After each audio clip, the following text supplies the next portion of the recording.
ଜୀବନର ବାସ୍ତବ ଗଣିତ। କଠିନରୁ କଠିନ ଜୀବନର ଗଣିତ। କଠିନରୁ କଠିନ ଏହି ଜୀବନର ଗଣିତ। ପୁଣି ସେଇ ଗଣିତରେ ସହଜ ଥିଲା ମିଶାଣ ପଦ୍ଧତିଟା।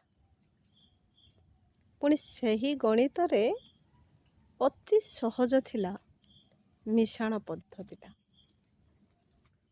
ଆଉ ଯେତେବେଳେ ମିଶାଣରେ ମିଶେଇ ସବୁବେଳେ ବଳି ପଡ଼ୁଥିଲା ଖୁବ୍ ଲାଭାଂଶଟା, ଯେଉଁ ଲାଭାଂଶର ମୁହଁରେ ବିତି ଚାଲିଥିଲା ଏହି ତମାମ ଜୀବନଟା।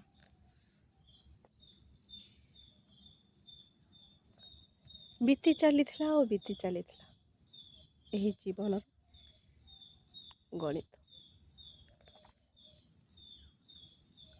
ଲାଭାଂଶକୁ ଠୁଳ କରୁ କରୁ ଅଧିକ ଲାଭର ପ୍ରାଚୁର୍ଯ୍ୟରେ ଛିଡ଼ା ହୋଇ କେତେବେଳେ ଭୁଲିଗଲି ଫେଡ଼ିବାଟାକୁ।